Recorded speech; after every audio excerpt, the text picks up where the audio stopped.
Auväärt esimees, kolleegid, tähendab pikaajalise munitsipaalkooli juhina on mul seda debatti ja neid asju väga keeruline kuulata ja jälgida.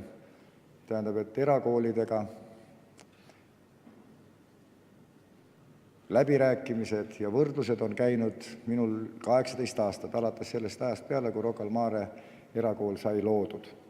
Tähendab, et Rocca al Mare erakooliga oli selline lugu, et kui ta oli 3 aastat eksisteerinud, siis üritas Rocca al Mare teda Tallinna linnale maha müüa, siis oli abilinnapea Tiia-Liis Pakosta, aga siis juhtus jälle poliitiline pööre ja Tiia-Liis Pakosta ei suutnud seda ostu-müügitehingut lõpuni ja järgmine abilinnapea ei tahtnud osta.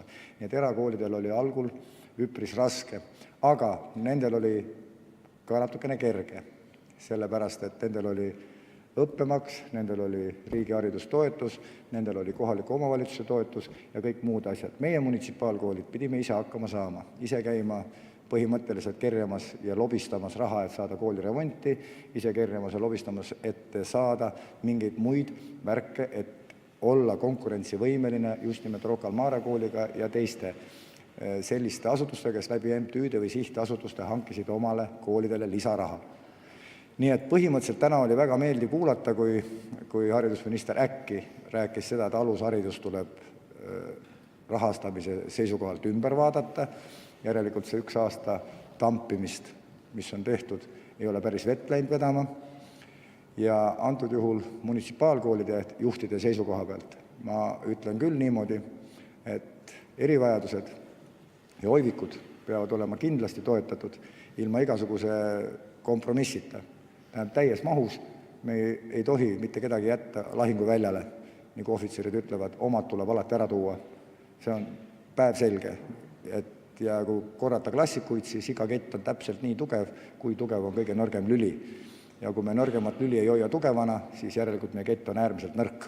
Ükskõik, kas olgu need ülejäänud lülid titaanist või skandiumist, ükskõik millest. See ei oma mitte mingisugust tähtsust. Nii et selles suhtes oli tänane arutelu täitsa munitsipaalkooli juhina. Ma räägin enda seisukohta, ma ei räägi erakonna seisukohta. Mu munitsipaalkooli juhina oli tänane arutelu minule positiivne. Minule see asi sobis hingeliselt. Poliitikuna ma vahetevahel pean tegema teistsuguseid otsuseid.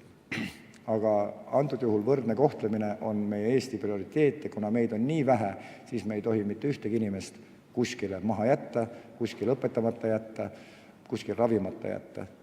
Nii et ma loodan, et me oleme kõik täie mõistusega ja ausad ja tublid inimesed ja me võtame korrektsed otsused vastu, et meie riik kestaks igavesti. Aitäh!